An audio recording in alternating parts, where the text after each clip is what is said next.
To the Canby City Council meeting for what is the date today? Geez, January 20th, 2021. We've had a very full evening already, so thank you for joining us.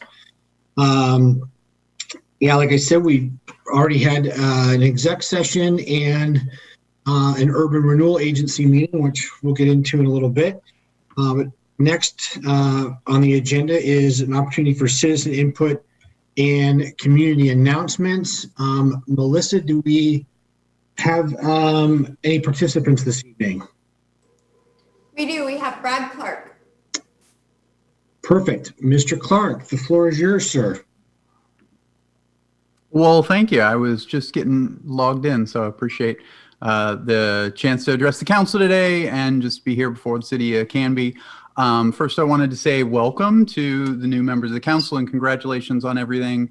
Everyone who ran, thank you for being willing to represent the city and all of us here.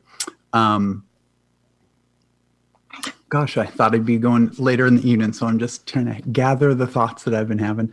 I appreciate the work that you guys are doing on the council. I understand that there's a lot of talk, especially last week, about ideologically being split.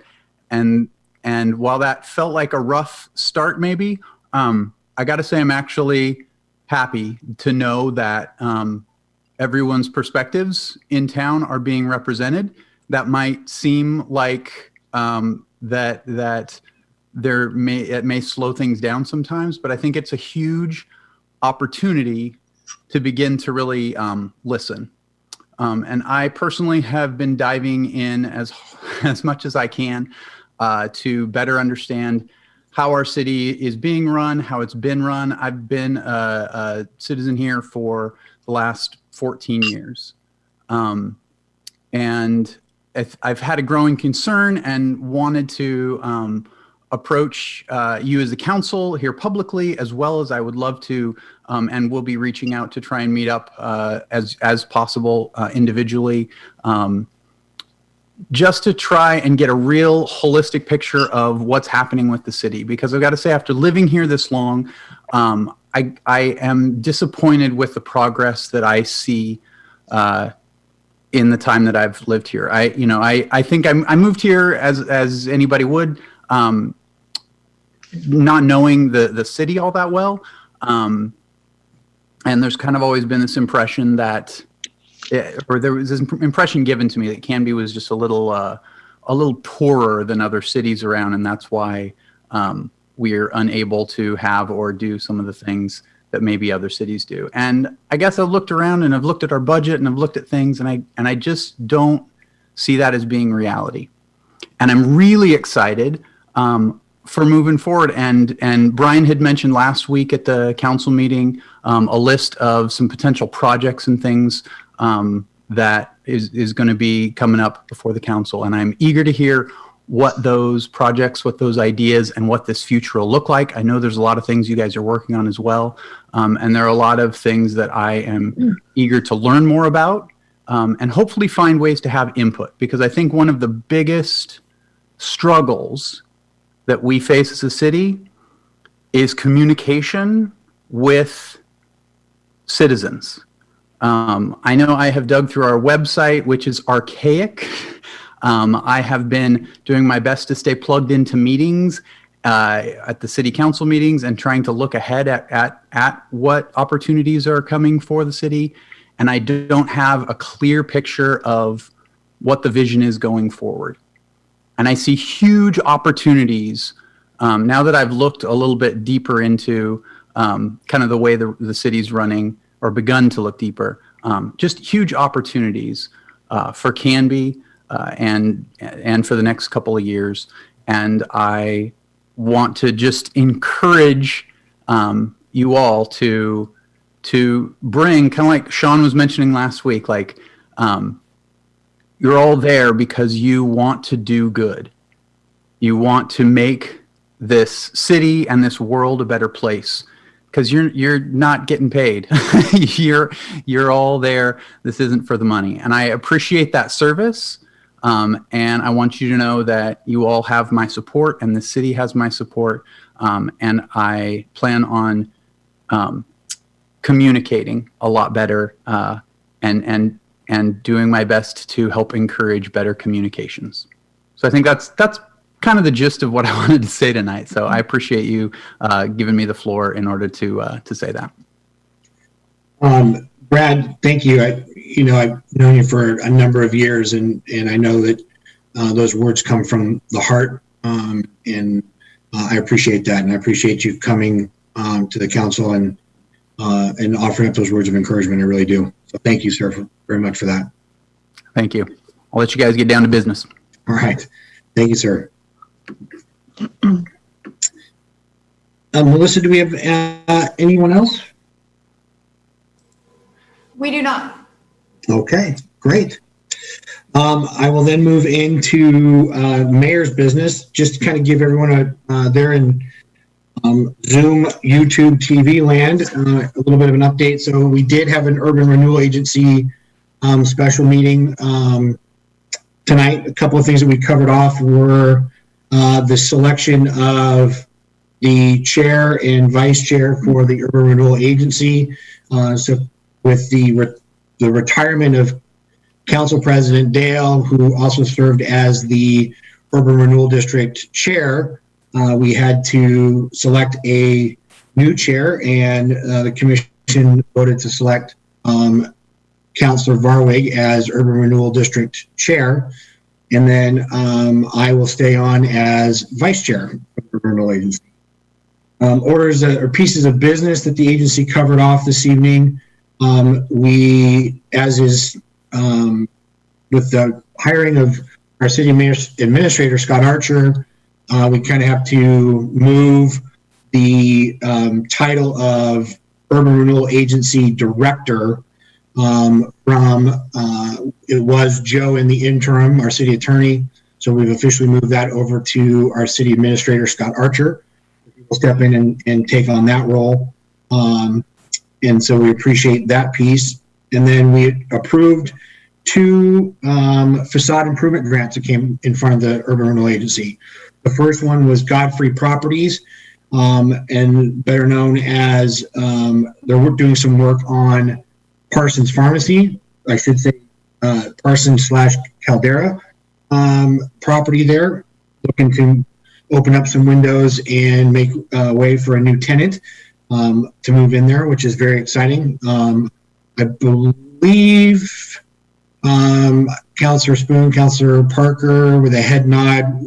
It's word on the street is that it's okay to say who's moving into that space, correct? Okay, we'll let them make that their news then. I think there's been some dialogue, but we'll let them make that announcement, and then we'll share it from there.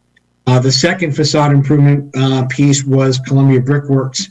They're going to be doing some facade work on the Holly Mall, which we're very excited about, and you may have seen some new signage going up for that building as well. So exciting pieces there. On a mayor's front, I do want to take a moment and just today is a very big day in our country. Today we had the swearing in of our new president of the United States. So this is President Biden and Vice President Harris were sworn in today. And this is an example of our republic's ability to transfer power from one leader to another. And that's one of the things that I think continues to make our country unique on the global stage, that we're able to do that. And as I've done for several presidents now, I will continue to pray for our president and vice president. I will pray for our state elected officials, our county officials, and us as well, that I will pray for wisdom for them, for courage and discernment as they lead our country. And I do want President Biden to be successful. And I do want that to happen, because otherwise, if he's not successful, then our republic cannot be successful. So I it is an interesting, it is not an interesting piece, but it is a great piece that we have that transition of power. And I hope everyone can see the importance of that and can see where that takes us as a proponent. So I've been at work all day, so I've not had an opportunity yet to hear President Biden's words today. So I'm looking forward to do that when I get home this evening. So definitely a big day. Other news on my front here. So last week, the quiet zone bids came in for opening.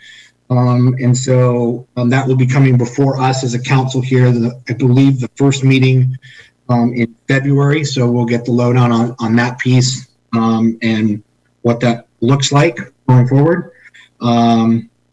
So very good news indeed on that front. The Parks and Rec, Canby Parks and Recreation Advisory Board had their meeting last night. They had a very full agenda. So last night's meeting, they gave a couple of updates regarding some park pieces that are happening. So Locust Street Park right now is getting a major facelift.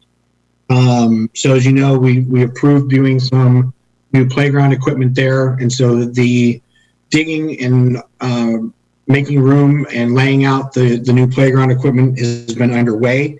They did run into, sorry, just got a message that the Zoom dropped. I'm not sure from where.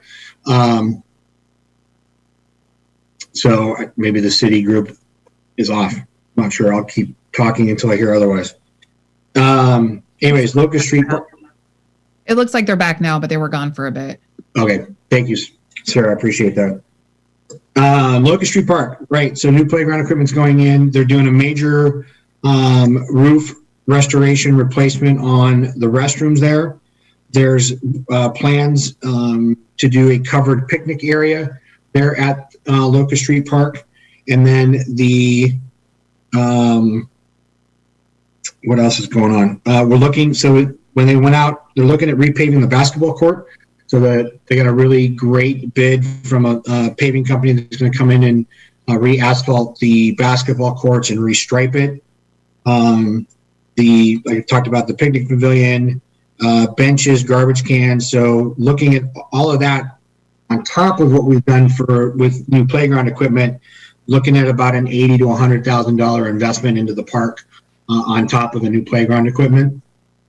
Councilor Spoon, did you have a question? Yeah, sorry. I just had a question about that project. So a couple of months ago, we talked about, it's been, I've talked to you about this a lot, my passion project. Did we get ADA accessible playground equipment there like we discussed a few months ago? Do you know? I believe my understanding is that was added to the playground equipment. I will double check and verify, but my understanding was that was added, but I'll verify. Thank you so much, Mr. Mayor. Yep.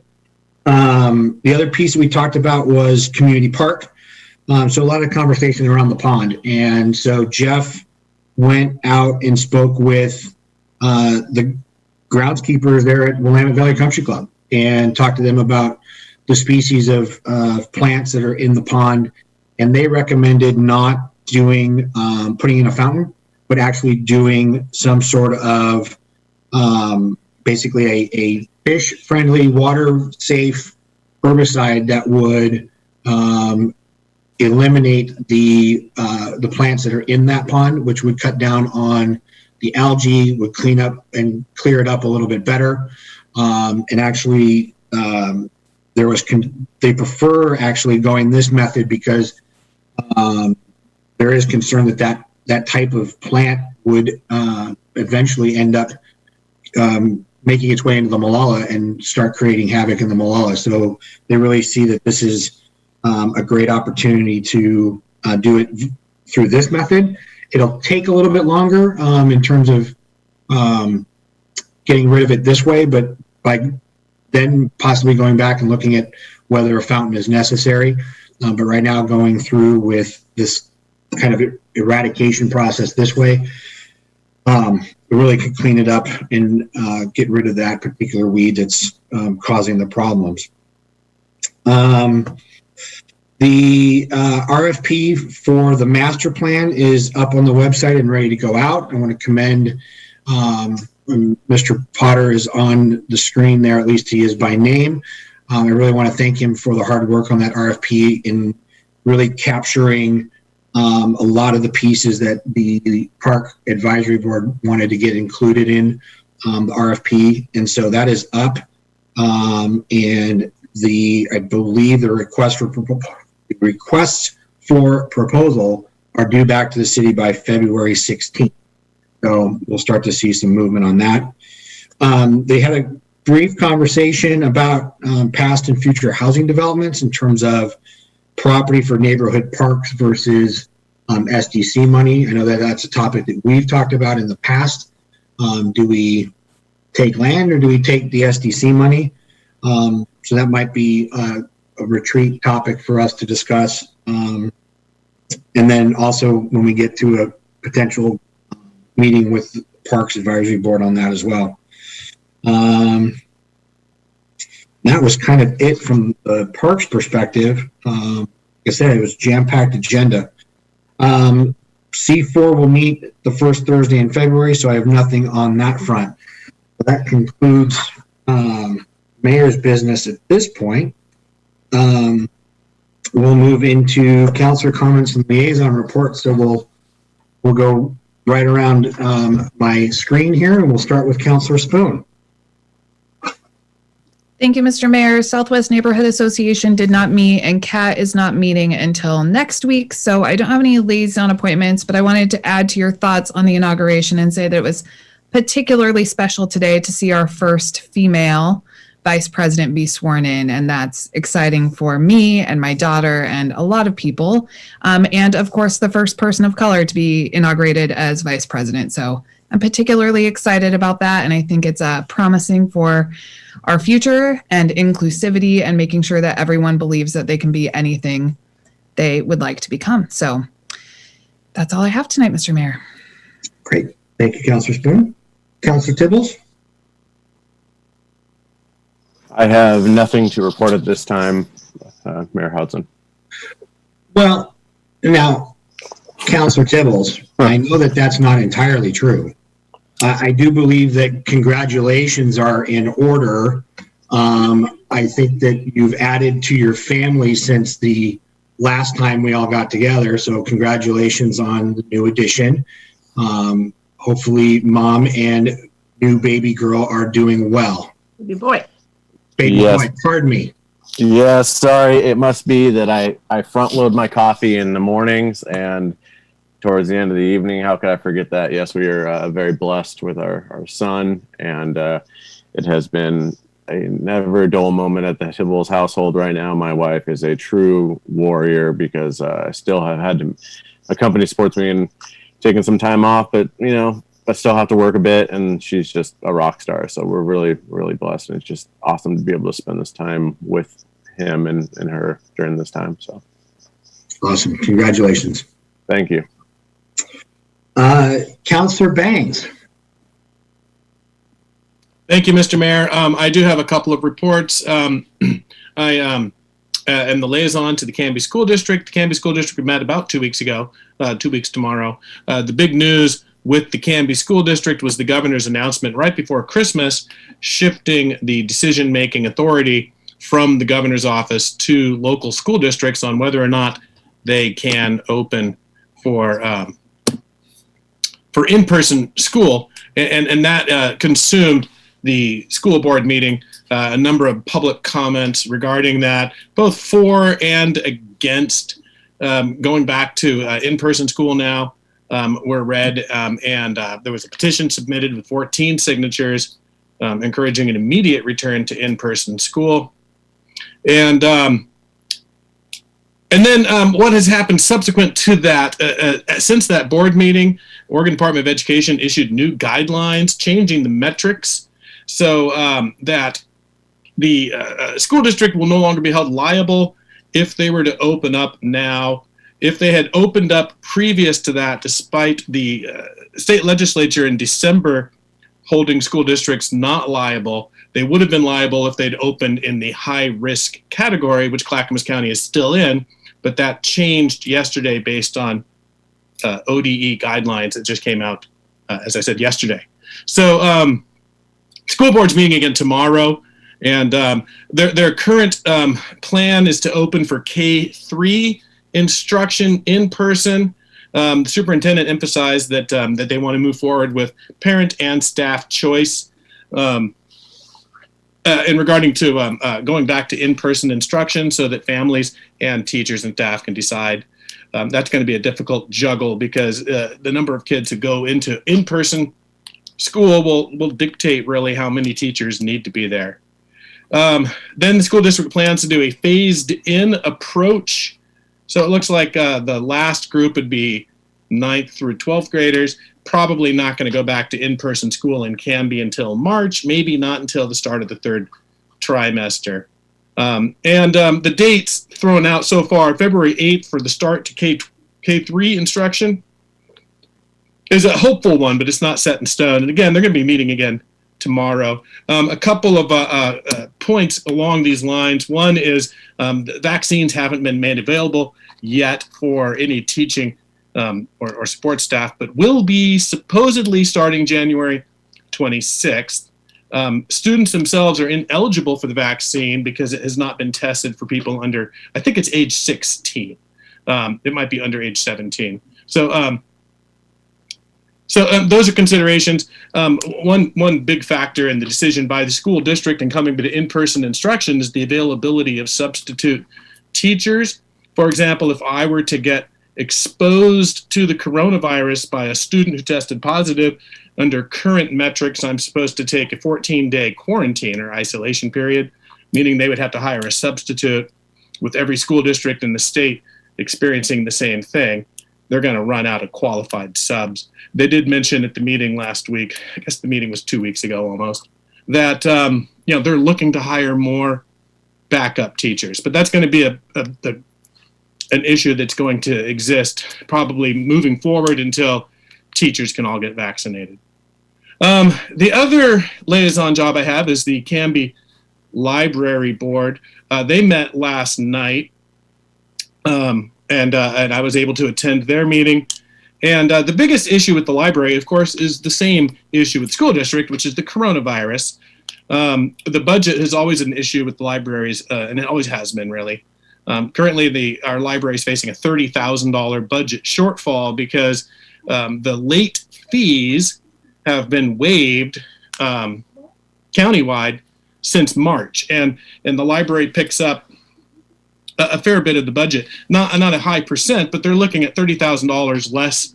So they're reducing by 3 hours a week the curbside service that they have initiated to get through this. They took $10,000 out of purchasing new books and renewing subscriptions, which is something that the library considers to be sacrosanct. So they're upset about having to take that budget stance. In addition, the library is working on a new strategic plan. We have a new library director, Danny Smith, newish, and I'm going to be meeting with him probably next week to learn more about the library. But he's found 3 seemingly current different strategic plans for the library. Their plan is to slow play this until after they get 2020 census data from Portland State, and also they want to do a community survey on what kinds of services the community might still want to keep after the library can reopen post-COVID. For example, a lot of people are saying they love the curbside library service. So do we want to continue that in our city? If so, that'll take a different kind of discussion. So those were the 2 main topics. I think perhaps most shocking event was the resignation of the library board chairman, Carol Palmer, who resigned this week, effective immediate, for reasons undisclosed. But some of the board members didn't even know that was happening until the meeting last night. And so everybody wished her well. And that was the 2 meetings that that I can report on. I've also been appointed to the Southeast Neighborhood Association and have totally struck out on reaching anybody, including the alleged chairman of this group. I'm not sure there is a functioning Southeast Neighborhood Association. while I'm here live on TV with our vast network audience, I would like to extend an invitation to anybody who is or has been a member of the Southeast Neighborhood Association to send me an email, because I'm certainly interested in serving in that capacity, but have no idea who it is, where they meet, if they meet, what they do. So I struck out on that one. And then that concludes any comments I have this evening. Thank you, sir, for the report. I really appreciate the detail on that and reaching out to the Southeast Neighborhood Association. I have a couple of names that I will send you, and hopefully that might at least lead to, hopefully not any further dead ends, but at least maybe a little bit further down the rabbit hole. That would be great. And I certainly would be interested in developing that if there is a possibility. I am curious from the other counselors, whose neighborhood association is up and running and functioning?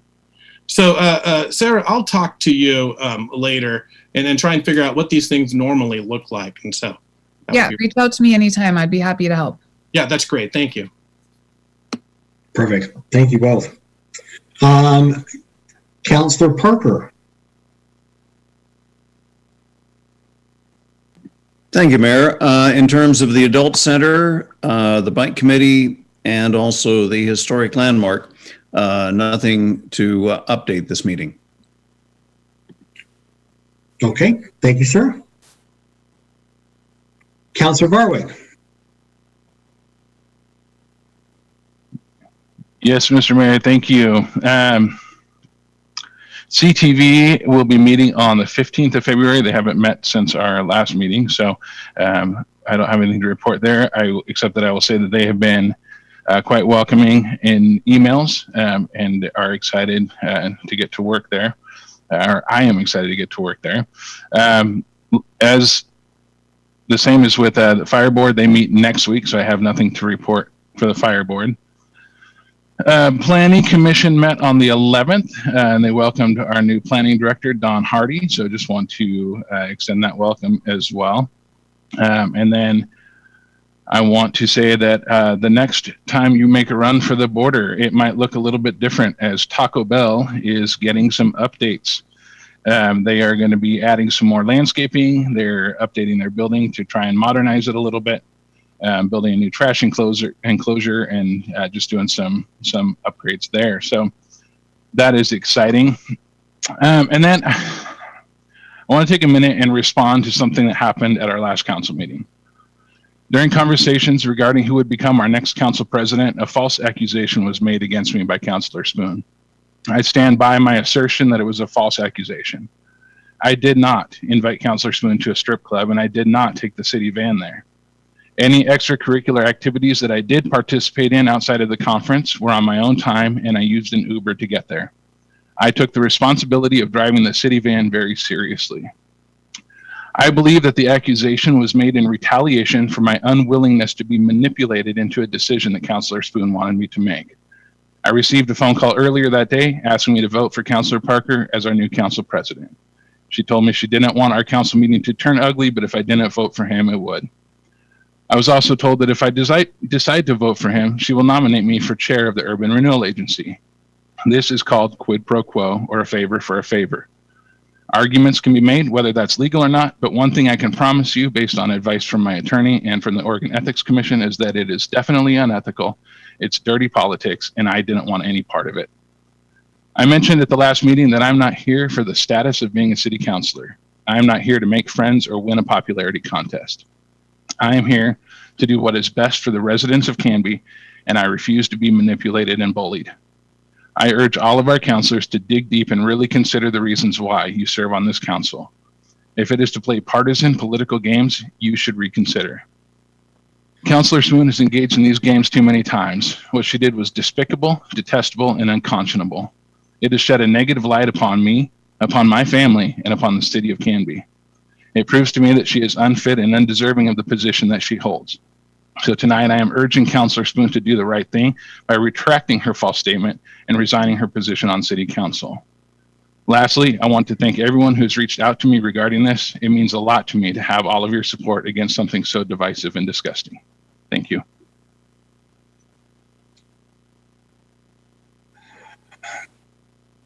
Okay.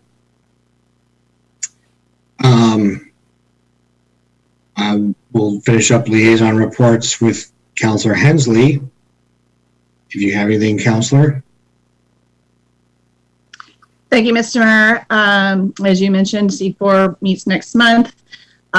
Riverside Neighborhood Association obviously has a change of structure since the chair has moved to Florida. So I did actually send an email out to him to see what the new structure is. I've not yet heard back, but I will be in touch with them to see, what the new structure is going to be, if there is a new chair or if they need to convene some kind of a meeting to put new officers in place. I'll be following up with them.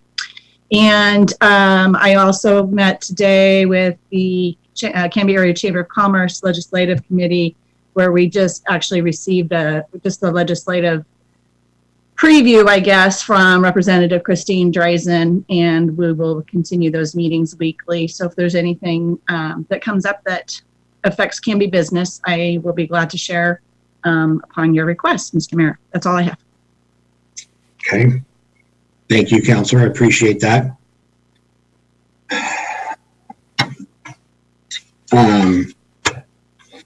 That concludes liaison reports and council comments. We'll move into the consent agenda for the evening, which include the minutes, approval of the minutes of the January 6th council meeting, and reappointment of Robert Hill to the Canby Utility Board. Mr. Mayor, I move that we approve the consent agenda for the approval of the minutes of the January 6, 2021 City Council regular meeting and the reappointment of Robert Hill to the Canby Utility Board. By Councillor Bangs, thank you. Second. So the motion's been made by Council President Hensley and seconded by Councillor Bangs to approve the consent agenda, which include the approval of the minutes of January 6, 2021 City Council regular meeting, reappointment of Robert Hill to the Canby Utility Board. Any discussion? All those in favor? Aye. That passes 6-0. Thank you very much. I want to thank Robert Hill for stepping back into the Canby Utility Board for another term. Really appreciate that. That is a very, it is an amazing board to sit on when you're talking about water and power. So Mr. Hill is keeping with keeping the history there and having Phil in that seat, so appreciate that. Next on the agenda this evening is ordinance number 1540, an ordinance amending the city's 2010 transportation system plan to reflect a revised alignment for a connector road between Canby Pioneer Industrial Park and State Highway 99E. And I believe, Mr. Potter, you are presenting this, correct? Yes, I am. Good evening, Mayor and members of the council. Can everyone hear me okay? Yes, sir. Okay. I have a few slides, so I'm going to share my screen here. I think Melissa might have to allow me to do that.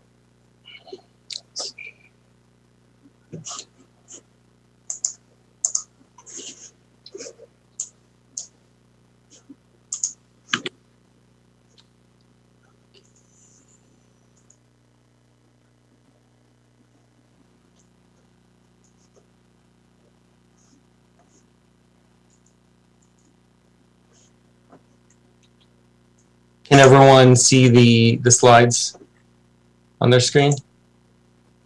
Okay. All right. So tonight, the item before you is a amendment to our transportation system plan, and we're also calling this a Walnut Street extension. And this is a staff-initiated item. So I just Before we get into the actual item, I wanted to step back just for a second because I know we have a couple new counselors. Just to go over what the transportation system plan is. The TSP identifies existing and future transportation needs. So it addresses a variety of modes of travel in town, including autos, bike and ped, transit, and everything else. And it sets goals, identifies funding sources, and establishes standards for design and operation of our streets. And perhaps most importantly, related to the item before you tonight, is the TSP guides transportation investments. So tonight before you is a targeted small minor amendment to our adopted TSP, which was adopted in 2010. So the background for this is, as you all know, we've had a lot of growth in our city in general, but especially out in our industrial park on the east part of town. And there's always been a need for truck trips and other trips going between the industrial park and 99E. And so obviously with the growth of businesses that we've seen out there, which includes some big warehousing projects, but also small and medium-sized projects, that need has grown even more. And so our 2010 TSP actually addresses this. It does have a conceptual route for a connector road between the park and 99E.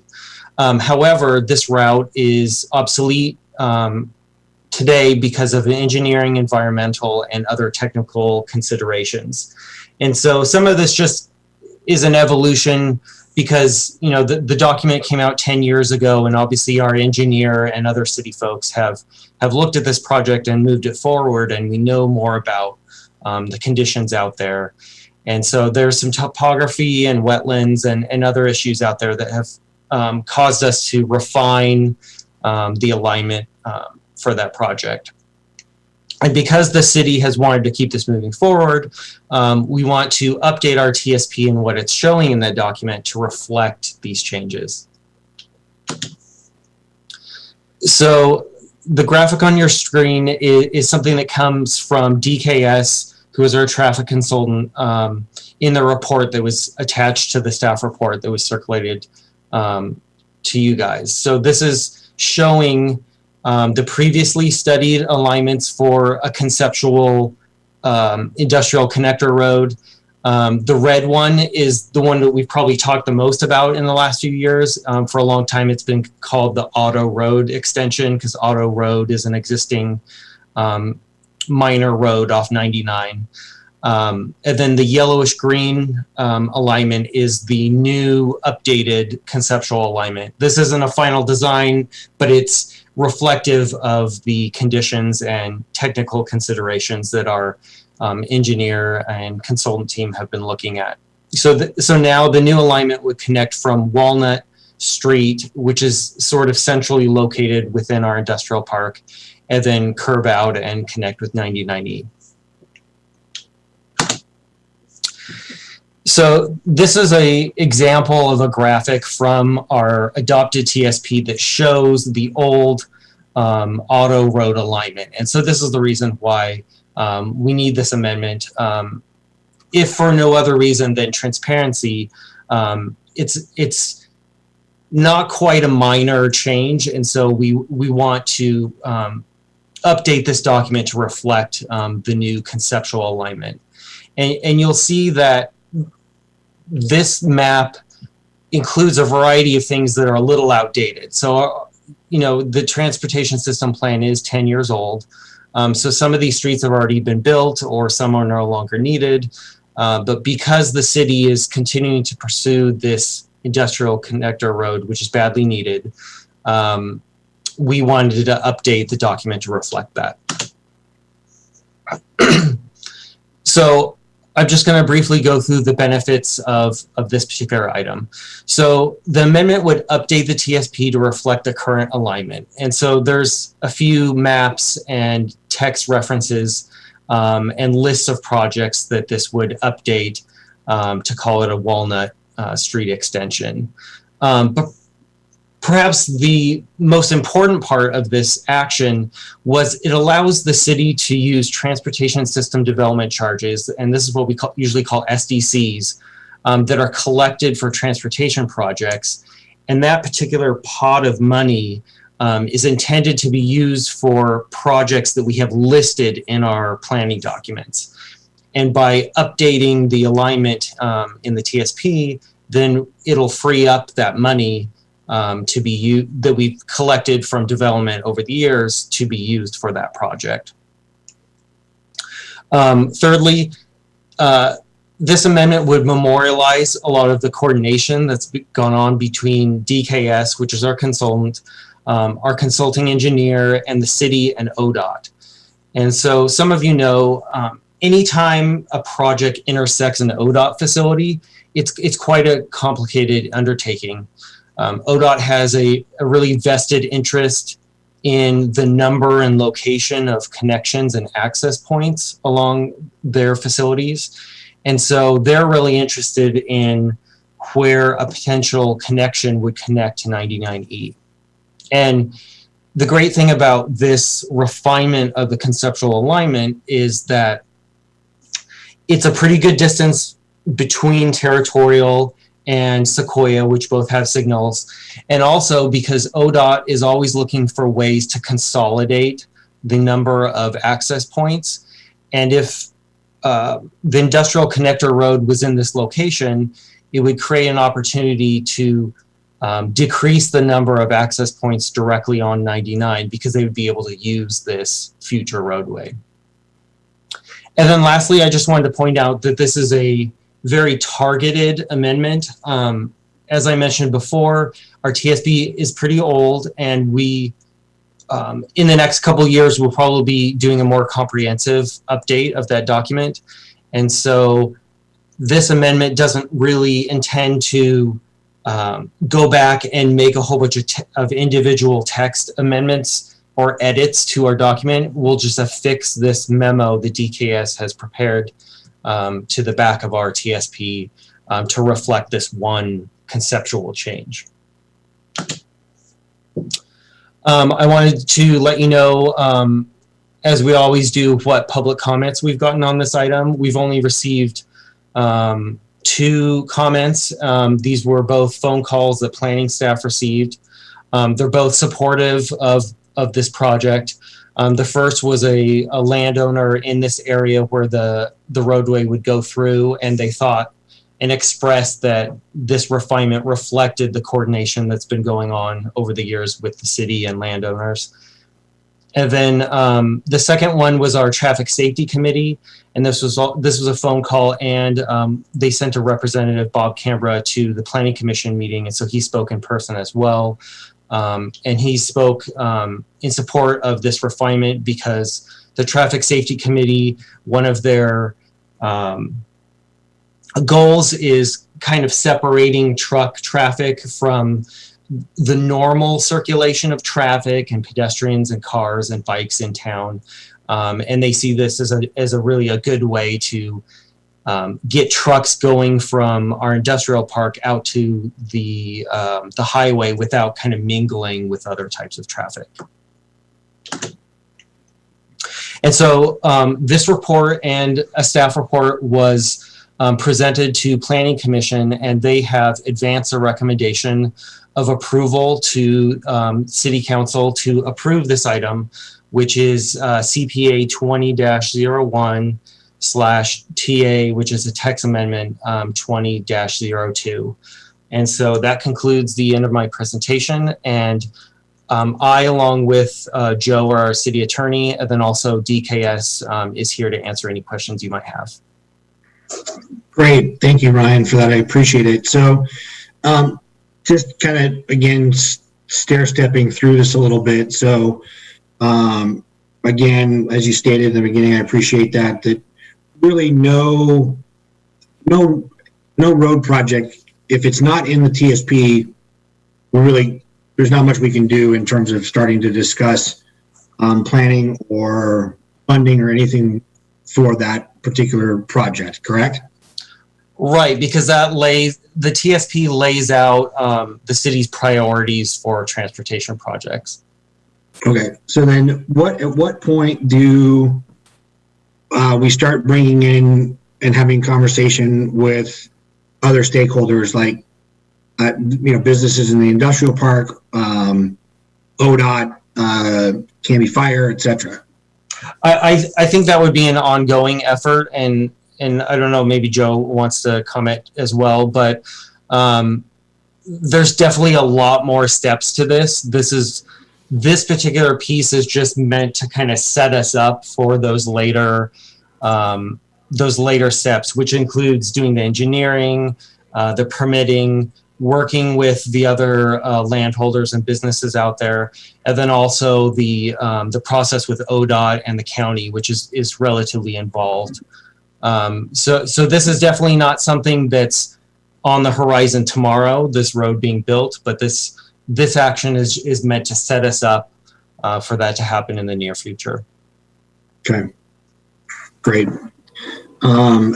And Mr. Mayor, I guess I could play add-on, which is this really is an amendment to that map, just moving a line basically from Auto Road up to just south of the Route 99 to recognize the fact that is a much more doable road. It lives within the spirit that's been in this thing from the get-go, but what it does do is it takes into account the property owners that actually want to sell and or bargain their right-of-way or our right-of-way through their land. And it gets us around some tricky waterways up on a ridge. And it actually comes in at a better angle than Auto Road does, so it isn't quite so steep. And then it allows ODOT to then take some of those entryways that Ryan talked about, the driveways to a couple can be, or at least one can be surrendered at the Route 99, and then one of the landowners, their road can then be diverted to the new Walnut road extension. So it actually, ODOT has been talking to our preliminary kind of engineering with the idea that, hey, that's a much better idea. But when we come to you with the actual project, then you will hear all of it, and that will be the actual decision. This decision is really to say our policy is better suited to approach this as a plan or a marching order to go forward, as opposed to the Auto Road. So that's what we're asking for today, is basically just to say that this is a better idea, that we should go forward and try to actualize that, as opposed to the Auto Road. Thanks, Joe. The other piece, again, if you read through the TSP amendment portion for what this road would entail, generally what we've done in the past, and this holds this as well, is whenever we've done a TSP amendment, or when we've done a parks plan, master plan amendment, the amendments that we add to it, we throw in a lot of potential, right? There's a lot of like, if we need to fund it or we need to make these improvements, it's already in there. So it's almost like a 20-year plan. Yeah, better to have it in there and not need it than need it and then not have it in there, and then something ends up we're having to revisit this piece or something changes. So as you've read through that, you probably are like, oh my God, like, okay, we're talking about A, B, and C in here, and neither one of those may even happen as part of the road extension, but they're in there in case we need them. So I just wanted to call that piece out as well. Any other questions? Ryan, I appreciate that. Other questions regarding either this project or what, by putting this into the TSP, what we're achieving here? Councilor Varwig? Not so much a question, just, kind of touching on what you had mentioned about when other entities are involved, just, kind of reiterating to Scott and everybody at City Hall that we like to be kind of ahead of stuff with our trusted partners, Canby Fire and all of that. So as soon as we can have those conversations with them of how this would affect them, I think the better. And to be clear on this particular road, I think Canby Fire was actually consulted, at least because the shape of the road, it is made or will be made for a lot of trucks, and it will allow for a kind of a cut through of that area. So I think it's seen as a positive. I don't think I had that personal conversation, but I think that conversation has been had with Canby Fire. But this is also a discussion that you'll have with the other agency that you guys belong to, the Urban Renewal Agency, because you're a landowner with the primary property that cuts or would be the original extension of Walnut. And so we'll have all sorts of discussions to be had if you guys decide to do this tonight, and staff is recommending it, so is Planning Commission, but we'll certainly, there'll be much more to come because, this is a pretty giant project. If you looked at the numbers on this, we're gonna have to get creative about funding and stuff like that, so. Great. Any other questions for staff? No? Mr. Mayor, I move to approve ordinance number 1540, an ordinance amending the city's 2010 transportation system plan to reflect a revised alignment for a connector road between Canby Pioneer Industrial Park and State Highway 99E to come up for second reading on February 3rd, 2021. Second. I will second. Motion's been made by Council President Hensley and seconded by Councilor Spoon to approve ordinance number 1540, an ordinance amending the city's 2010 transportation system plan to reflect a revised alignment for a connector road between Canby Pioneer Industrial Park and State Highway 99E, and that's our first reading of that. Any discussion? Okay, seeing none. All those in favor? I see 6-0, and anyone opposed? Not seeing any. So that passes 6-0. Thank you, Ryan. I appreciate the hard work on this, and I know that there's more work ahead on this project that city staff will be working on. So this is the first step, I think, in terms of many to get this connected. So big piece for the future for sure. So thank you. Next on the agenda is City Administrator's business and staff reports. Mr. Archer. Thank you, Mr. Mayor and City Council. I do have just a few quick items for you. The first item is included in your packets is the what we call the bi-monthly reports for our new council members.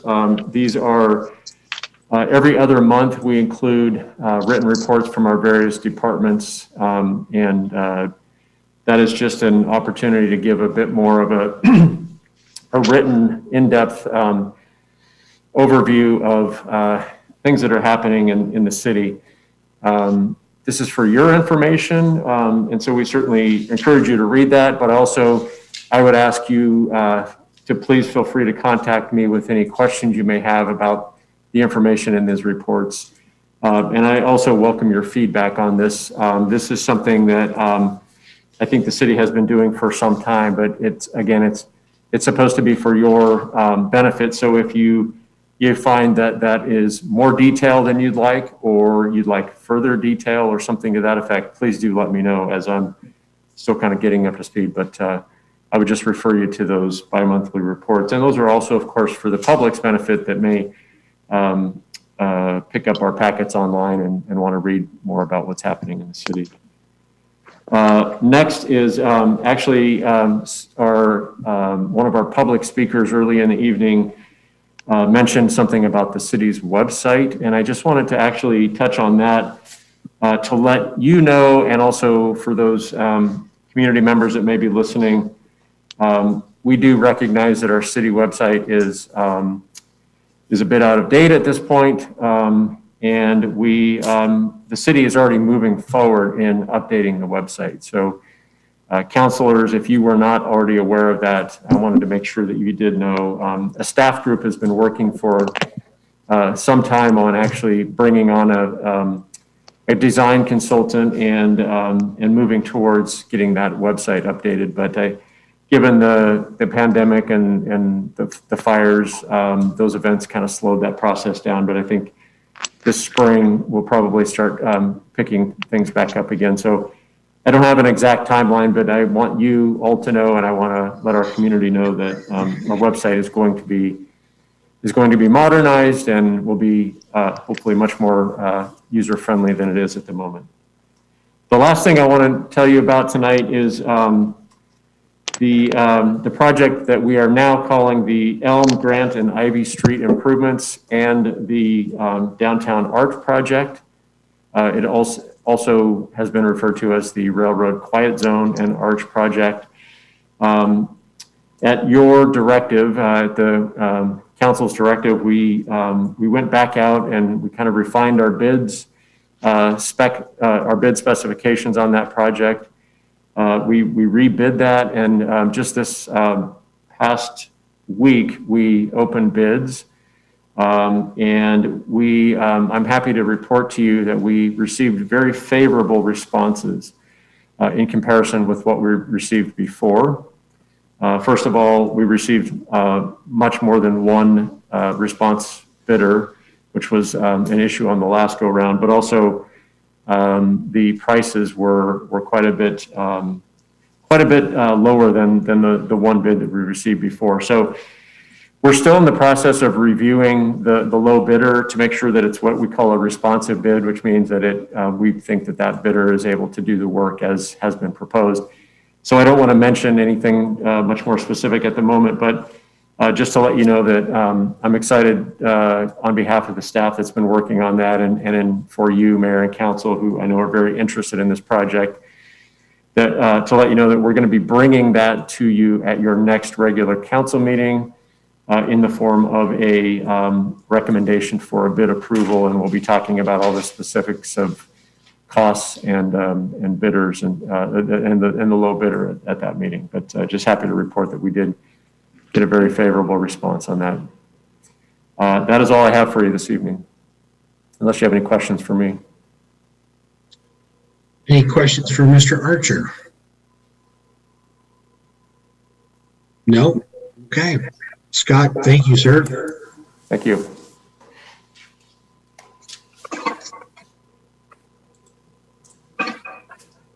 Next on the agenda is another opportunity for citizen input.